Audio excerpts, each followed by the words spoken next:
friend, this is me, your host. Welcome back to our channel. I hope you all are well and doing great. So today I'm back with another video to give review on books. So in this video, I'm not going to give a review on a single book. We're going to talk about three books. Both are crime thrilling historical stories. So just be ready to choose the best one, which is the most crime thrilling mystical story is. And if you wanted to buy any of these best-selling book, you can visit our Amazon page and buy it from there. So let's start with the first book that I'm going to give a review on is the Thicker Than Water.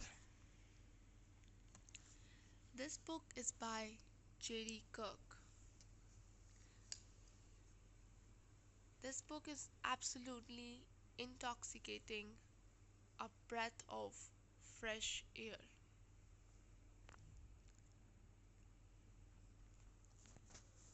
They were going to get in trouble.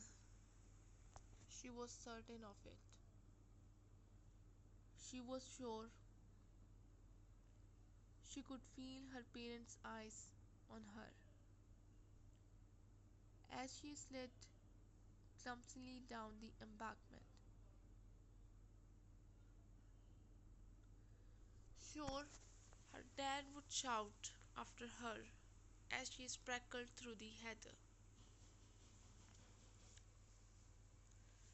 So she would hear the rusting of the tent being unzipped and see the beam of a head torch sweeping across the campsite towards her as she stumbled the final few rocky steps to where the water met the land. But she didn't. Instead, she stood there, shivering at the shore of the lodge, listening to the gentle lapping of the waves and the faster crashing of her own heart. Nothing was a pace or two ahead of her. The moonlight bathing him as he hopped on one leg and wrestled off a shoe. We are not actually doing this, are we? Lolly asked. They were a good 100 yards from the campsite, tucked out of sight, but the fear of getting caught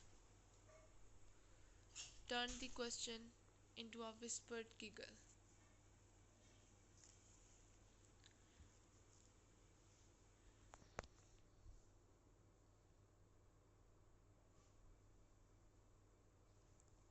She had only known Nathan for a day and a half, and he had quickly turned a tedious family camping holiday in Scotland into much less of a soul-crushing ordeal.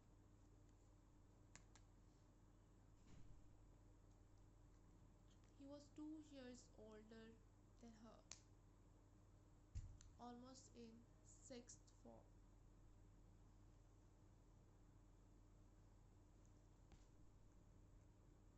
and she had immediately taken a shine to him.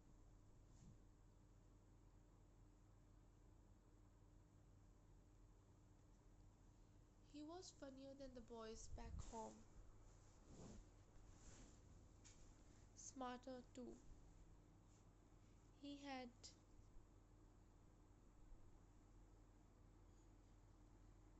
he had been able to tell her all kinds of stuff about the history of the area.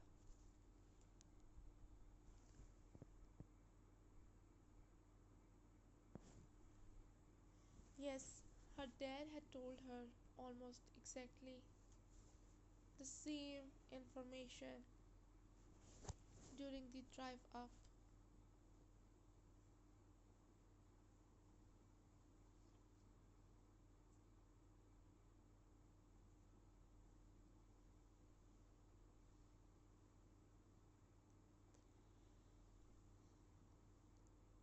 But the differences was that Nathan had explained it in a way that didn't make her want to self harm. He managed to make it interesting. Mind you, she would quite happily listen to him reading the entire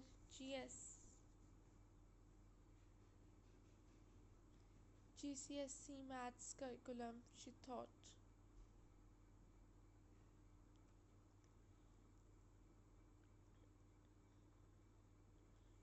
He was just outside Oxford, less than 100 miles away from where she lived.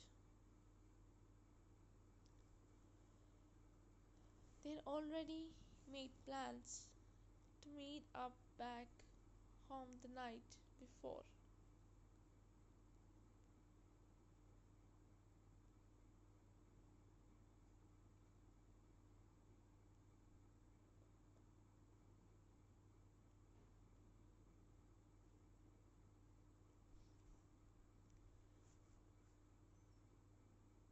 Lolly had lain awake in her sleeping bag for hours,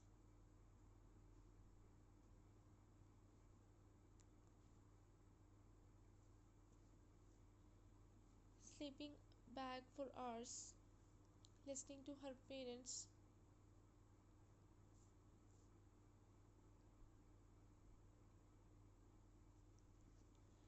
snoring through the dividing canvas wall as she and Nathan swapped messages and photos.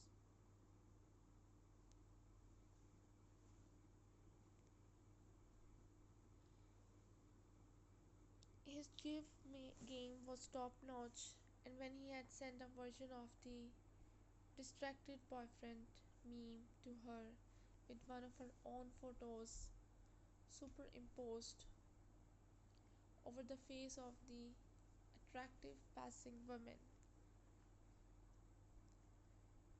she had felt her heart skip half a dozen beats. It had been momentarily concerning. In fact, before she realized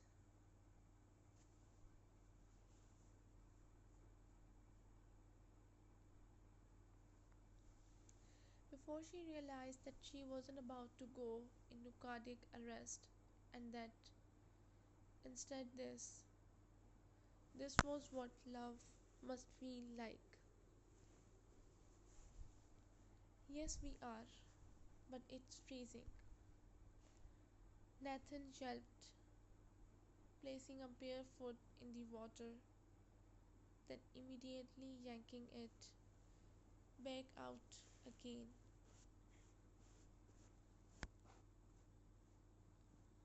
He kicked off his other shoe and tugged on the end of his sock. Come on, hurry up, before I get frostbite.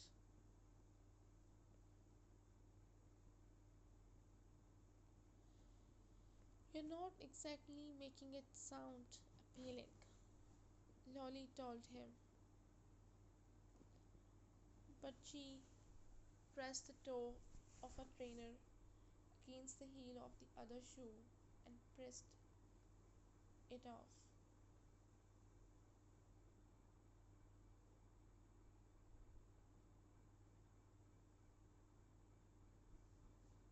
The rocks were smooth and rounded, and she was able to stand on them in her bare feet without too much discomfort.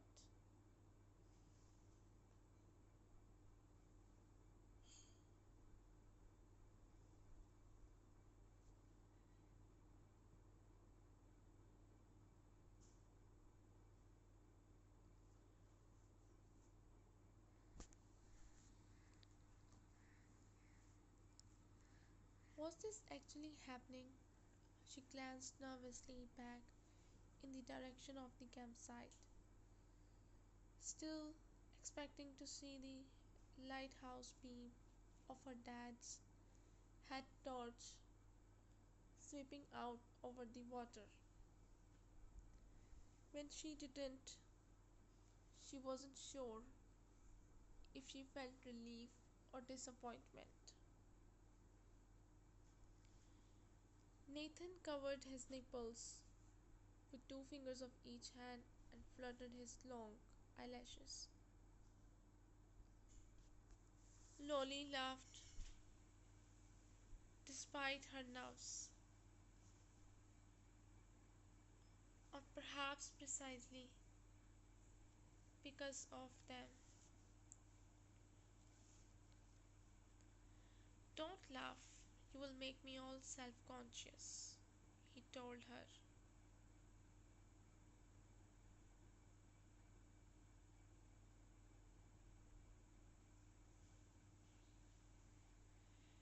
She stifled the giggles, and he saw the look of uncertainty that moved in to replace the smile on her face. You okay? He asked, dropping his hands to his sides. He reached down for the t shirt he had discarded on the rocks. Want me to put this back on?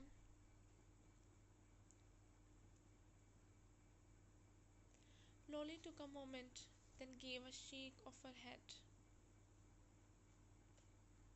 Her fingers went to the buttons of her shirt and she fumbled with them, her hands shaking through cold and nerves and something else.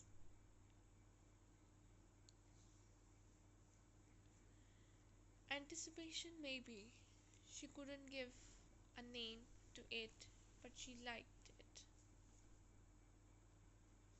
She thought mostly. Her skin goes pimpled along her arms as she folded them across her chest and wished that she had brought a nicer one with them on holiday, or that she had better filled the one she had on. Nathan didn't seem to mind, though. She heard his breath catch in his throat and hoped that he wouldn't notice her blushing in the darkness. Wow, was all he said. Then he set to work, unfastening his jeans and wrestling his ways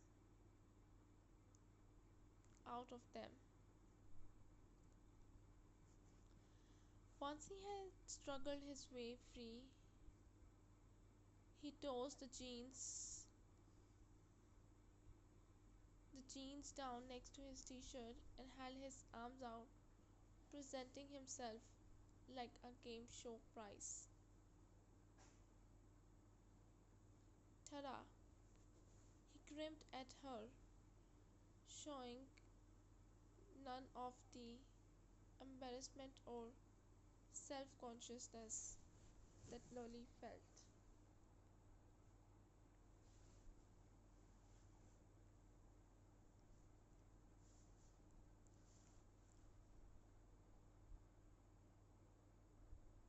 His underwear was tight enough to reveal a bulge that turned Lolly's anticipation into something more apprehensive. Was she really going to do this?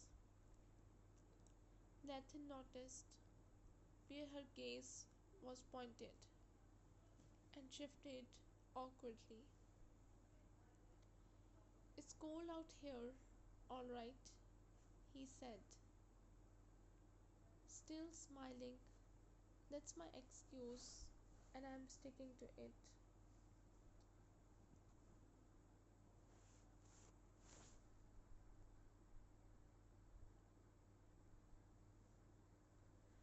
He flicked his gaze to her lower half.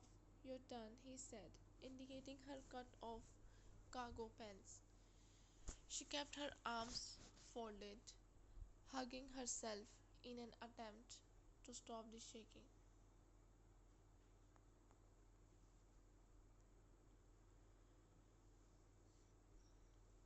Logan sat in another cafe at another time, waiting.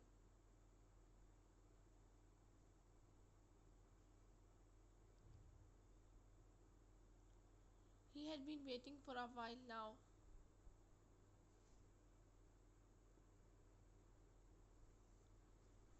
20 minutes, 30. He couldn't bring himself to check. He sat with his hands around his mug, but there was no warmth there now. A thin puddle of tea lay at the bottom of the mug, the pot already drained dry. He had resisted the pot already drained dry.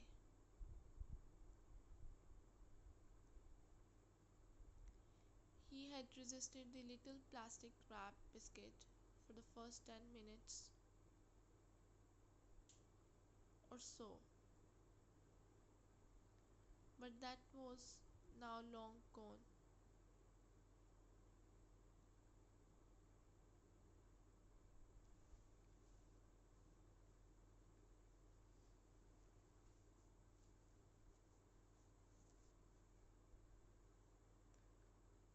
His phone buzzed on the table, the screen lighting up. His daughter's name filled the screen along with a photo of her from 10 years ago.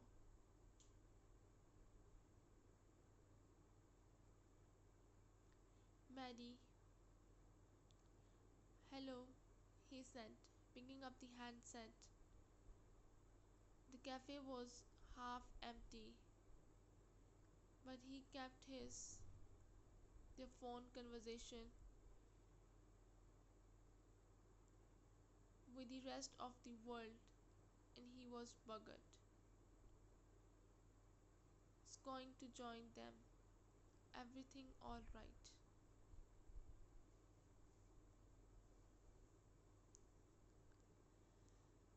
Yeah, fine, she said. I just listen. I heard what happened, the accident.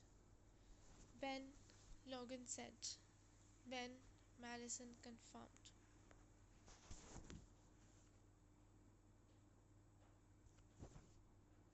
There was an awkward silence. Logan couldn't leave her floundering in it. I am fine, he told her. No harm done. Really? Really. He traced his fingers across a cluster of little scabs on the side of his forehead. I mean, I think my morning days are over. She laughed. It was amusing. Lifting him.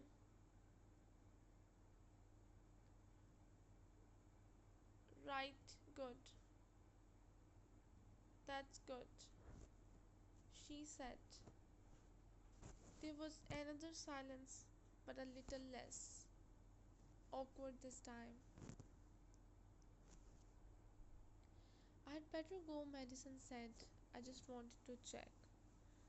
Right you are, sweetheart, Logan said. Thank you, I'm fine. Good, she said again.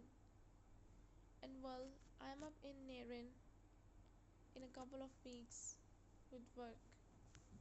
Oh, Logan felt himself holding his breath. If you're free, maybe we could.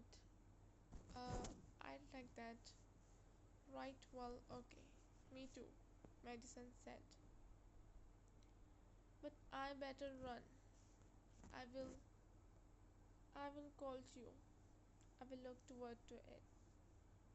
Bye Dad. So here we have our next book on which I'm going to give a review on, and this book is Chasing Shadows. This book is by Robert Bryndza, a Detective Erika Foster crime thriller. This In a world of lies, the truth hides in the shadows.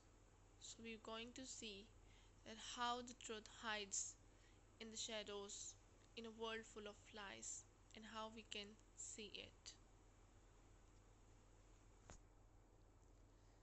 10 years later, Monday, December 2, 2024. It was 8 a.m. and Erika Foster was in her car, crawling through the morning rush hour. Traffic in New Cross, South London. Just as she had left the house, a courier had arrived with an official Met Police letter.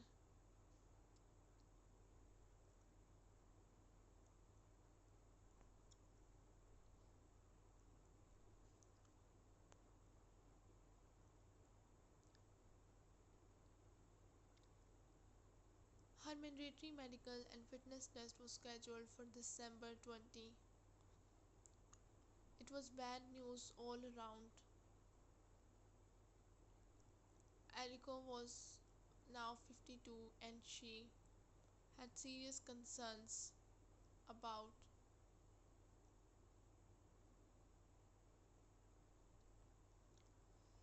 passing. There was also the matter of the flights she had booked on December 19 to visit her sister in Slovakia with her partner Igor.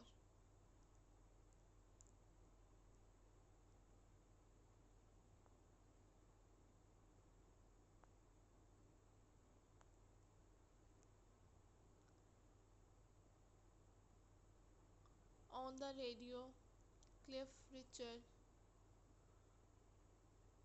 was approaching the key change in mistletoe and wine, and she switched it off irritably and stuffed the letter in the glove compartment.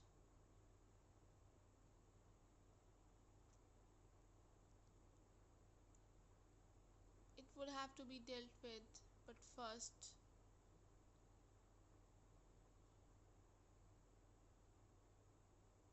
she wanted to get to work and drink a very strong cup of coffee. Or should she?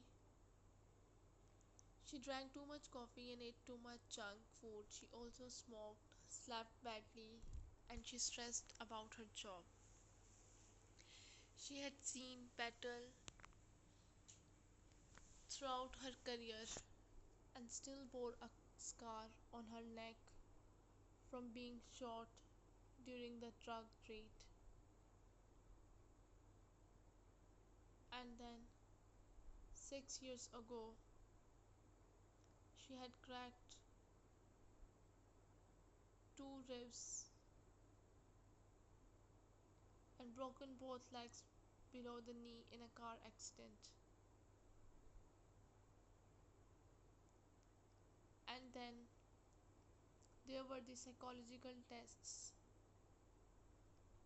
The deaths of her husband Mark and her four colleagues in Manchester still haunted her, but she had avoided attending therapy, trying unsuccessfully at Ames.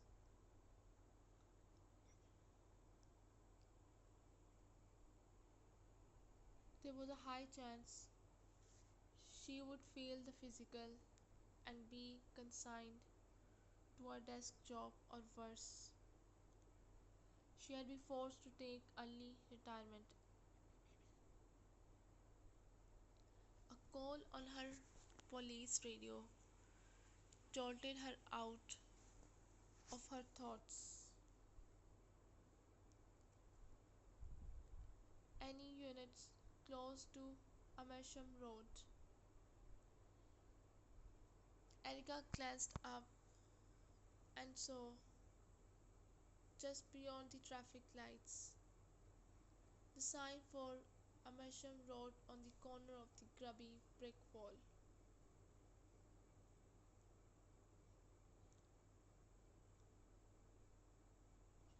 Code 5 meant dead body, and this was a rough area with the kind of flats and bed sits where you wiped your feet on the way out.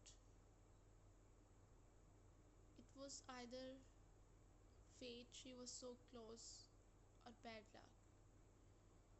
She guessed the latter. This is Erika Foster, she said, hearing how weary her voice sounded. I'm right by it. Over. Silence. The lights turned green, stingy enough for two cars to cross the junction and for the pavement on each side to fill up. And then the lights flicked back to red. Pedestrians hurried over the crossing with their heads down. Stragglers were not being tolerated. The radio silence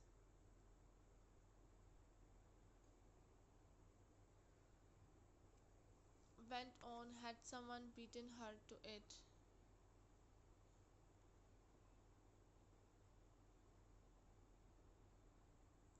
DCI Foster reading you intoned the young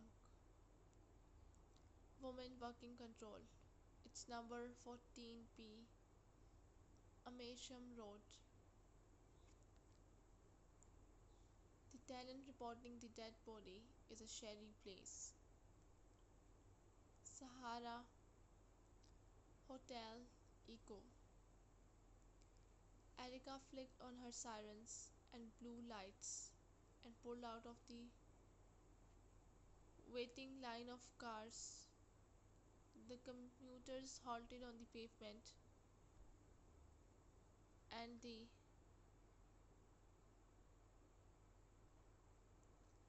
traffic reluctantly parted. The terraced red brick houses on Amersham Road were filthy and run down, but they were still quite imposing Victorian four-story structures. When Erika pulled up outside 14A, she was surprised to see her colleague, Detective Inspector James Peterson, waiting on the pavement. "What are you doing here?" she said, winding down her window and squinting up at him. "Good morning. Good morning to you, too."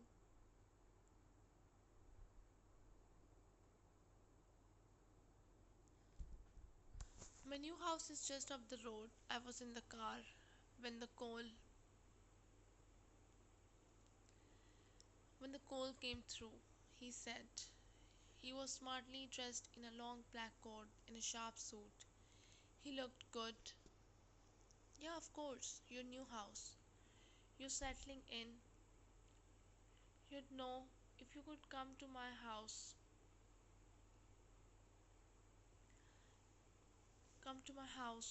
warming party last week." Erika wasn't in the mood to be picked at. She got out of the car, took her long winter jacket from the back seat, and checked to see if she had her notebook. I was in count.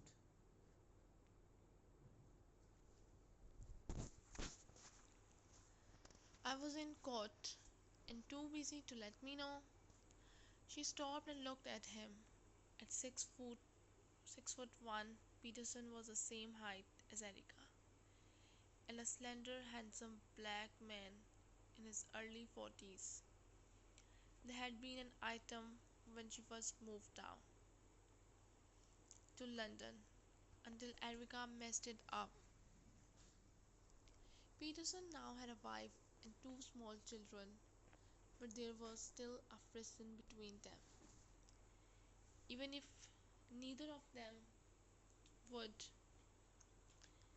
ever act on it. I'm sorry, she said with more sincerity. Is it now warm? It is. It costs a fortune to heat. I will get you some thermal long johns as a combined housewarming arsewarming present. They had to move a clump of wheelie bins blocking the gate and a cracked mosaic tile path led to the two faded black front doors for 14A and 14B. Erika went to ring the bell but didn't get the chance. The door was yanked open and a middle aged woman with a pale, haggard face and pencil thin eyebrows peered at them from under a multicolored character turban. She swallowed a mouthful of something. Jeremy sat wet and shivering in the din, bobbing around violently, waiting for the boat. The sea was a churning mass of brown underneath him, and the current and swells were growing. There must have been a small tear in the dinghy when it got stuck on the metal edge of the launching frame, because it was sitting low and taking in water. There was something ominous now about the miles of water which surrounded him, and Frank was gone. Jeremy sat in shock. Frank had been like a brother to him. They had been through so many near misses and close calls. But this couldn't be how it ended. Jeremy felt a massive relief when the fishing boat appeared on the right. It was moving very fast. He would soon be warm inside, cramped but warm, on his escape across the North Sea to Amsterdam. The first thing that went wrong was Jeremy heard the sound of a loud hailer as the boat drew close. "This is the police. Put your hands in the air," came a tiny voice. Jeremy cried. His eyes blazed in the fading light. He yanked at the cord for the outboard motor, but it was futile. The cord was slack and he could hear the motor was flooded. "Start," Jeremy cried, tugging more frantically. The fishing boat was now close, and someone aboard it activated a floodlight which swept across the surface of the waves. The fishing boat drew closer and then seemed to suddenly loom over him. Jeremy fumbled with his backpack, pulling it off his shoulders. and around to his chest. The waves started to rock the Denhi violently. Place your hands in the air, came the tinny voice again through the loud hailer. Jeremy got the straps of his pack open and found his gun amongst the soaking wet clothes inside. He had 2 bullets. He raised the gun and fired, but he couldn't gain aim with the rocking motion of the dinghy. He fell back, and the first shot whistled up and over the boat.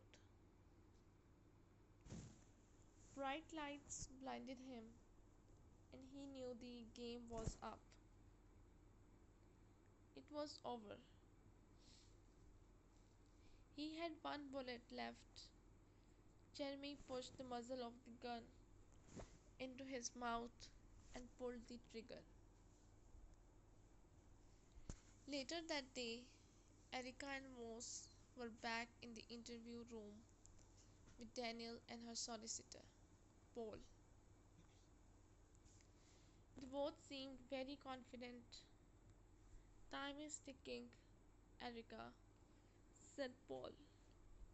You have already had my client in custody for 10 hours. Time goes by fast when you are having fun. Erika smiled thinly. How are you, Daniel? She asked. Fine. Erika sat back and placed her hands on the table. Frank is dead, said Moss.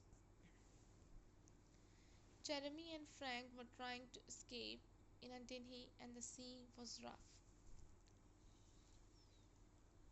Frank was washed overboard and drowned.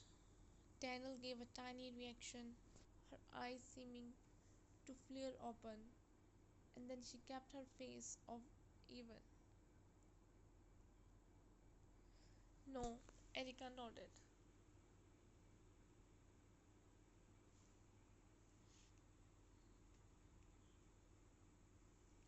Yes, Jeremy and Frank were in a dinghy out at sea near Covhead in Suffolk, waiting for a fishing boat from Lowestoft. The waves were bad and Frank was swept away. The police commandeered the fishing boat before it left the port. Daniel looked at Cross, who put out his hand and indicated she should remain calm. Erika continued. That was your plan, wasn't it? You were going to meet him in Covey. Then he do fishing boat, cross the North Sea to Amsterdam. The police found charts, supplies. Jeremy and Frank didn't wait. They went without you. Well, Frank didn't make it.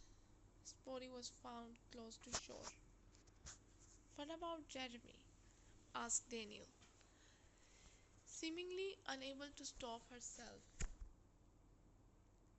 He fired his gun at the police and then tried to kill himself. Put the gun in his mouth and pulled the trigger. But it jammed. He's still alive. He's in a cell downstairs. It's been a huge benefit to us that he fired a shot and then the gun jammed on the second bullet. But I will come to that later. Daniel wiped a tear from her eyes. Do you need a moment? She looked back to Erika and Moss. No, she said. Moss opened the folder with the CCTV photos of Daniel in Primark and Superdrug. We also have proof that you bought the trousers Cheryl Regan was wearing when we found her body in your flat. We also have you on CCTV buying 3 bottles of marine eye drops. Bottles match the ones recovered from the recycling box out behind the flats. Let me see that. Snap poll. Most passy papers across to him. With this evidence, we can charge you with murder, and I believe we have a strong chance of whole life sentence.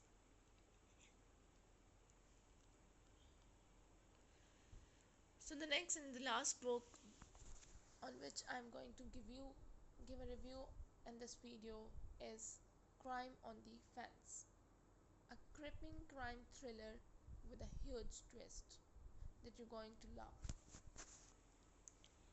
And this book is by Joy Ellis. This hospital has more people in it than I know than the bloody Nick. Visiting time is taking me hours. Nikki handed Joseph a large bag of seedless grapes. Thought you had start carping on if I forgot them again. She smiled down at him. How goes it?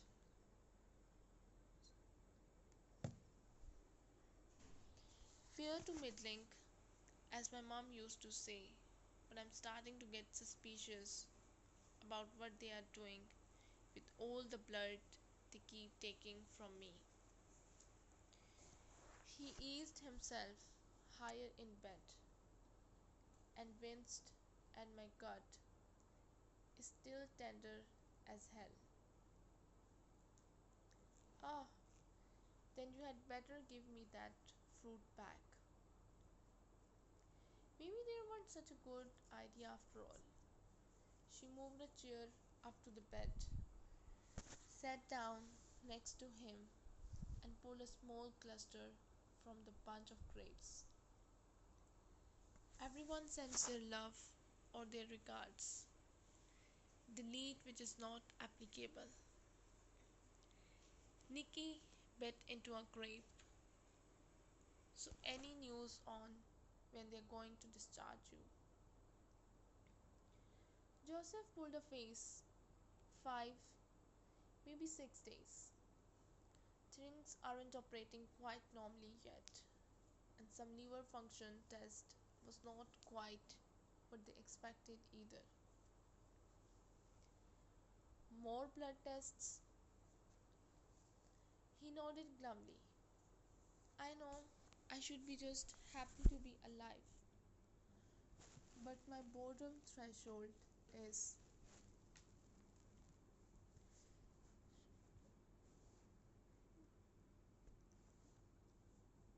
But my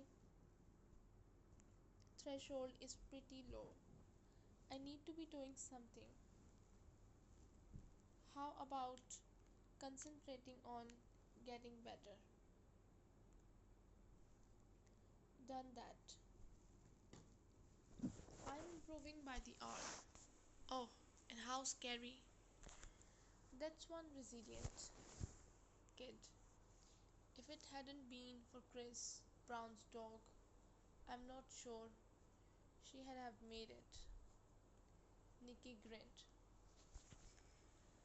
I saw her earlier and she was raving on about the light or shade juxtapositions in the Coggins cottage cellar.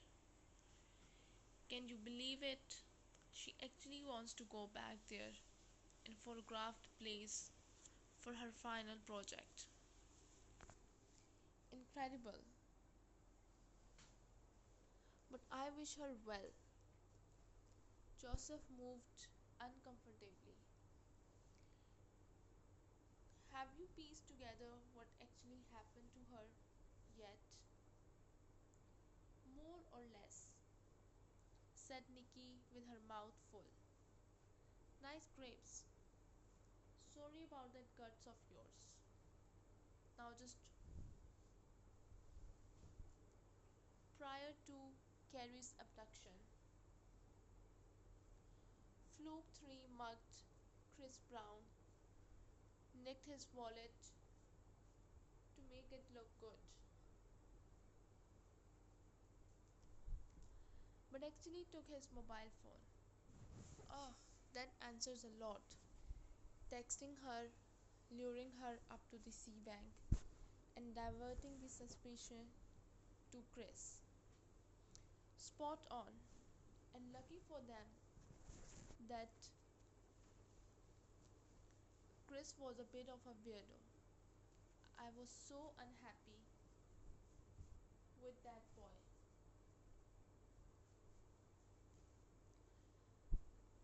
But it turns out he was always obsessive.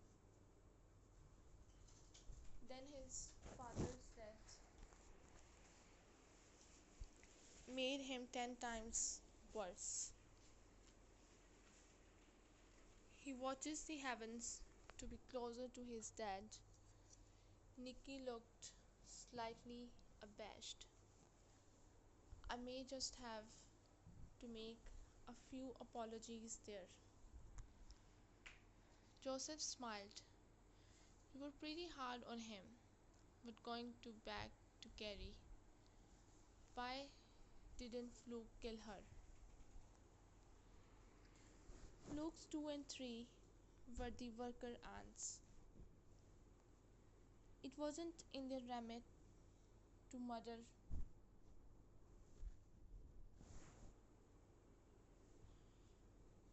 So why kill Lisa James?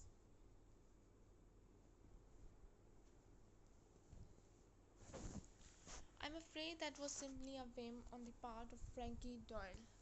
Jealousy and spite.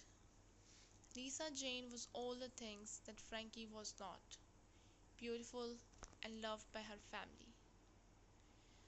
So no vendetta, no takeover, no revenge on the Leonard family for past crimes. No, just a twisted, bitter woman without a scrap of humanity in her heart. If she has one. Nikki thought how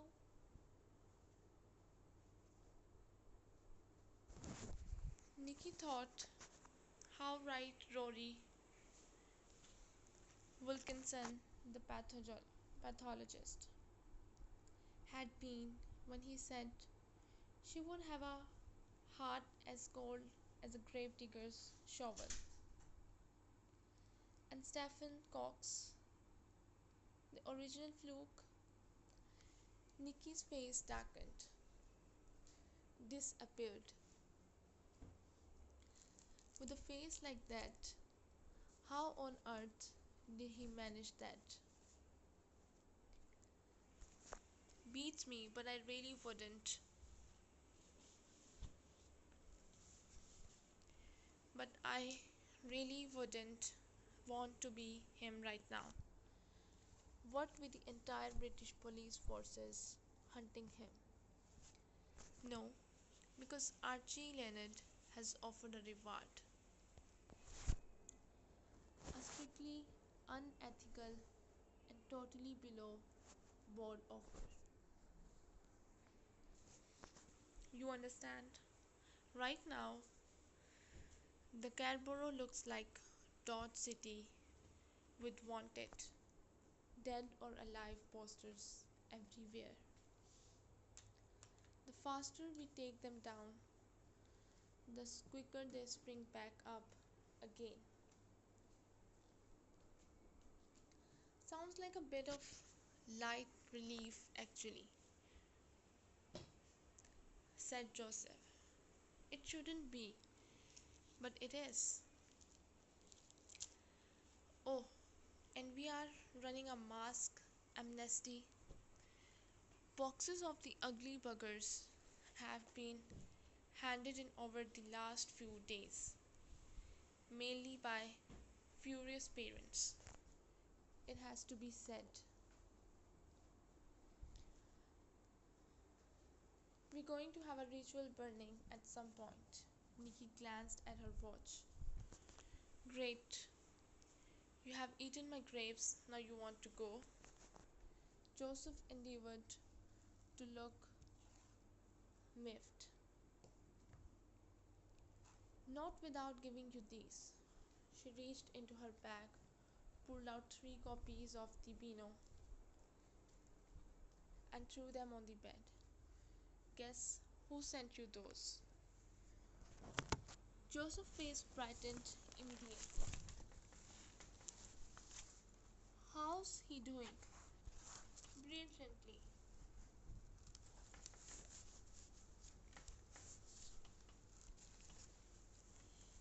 He could go home soon, but Nikki shrugged. Social services? Not sure yet.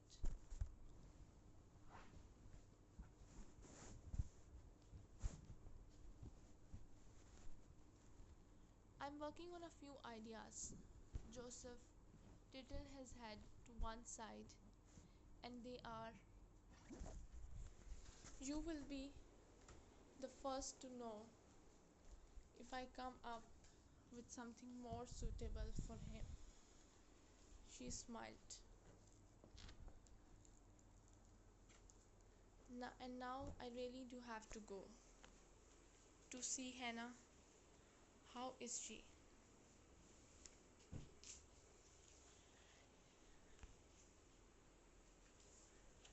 This must be so hard for you. Joseph's voice crackled with emotion. It was worse when she was in the coma. At least this is a slightly better neurological situation. Nikki, hello, I'm sorry. I didn't see you come in. Hi, Bob. She turned and indicated towards Joseph. This is a colleague of mine.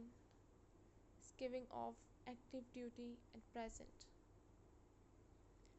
Joseph, Bob Trainer, one of Hannah's ministering angels, or one of her specialist nurses, as they like to be called. So, how's my girl doing today?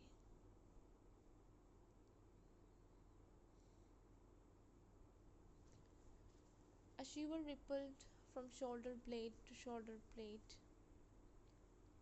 She wasn't ready for this, not on top of everything else that have happened recently. And Bob Trainer smiled at her. We did a functional MRI scan yesterday. I know I consented for it, but I didn't know you had done it already. Threw up some very slight differences from the last one we did. Nikki stared at him for the better or. So if you wanted to read more about these stories, about 3 of the books, continue it, you can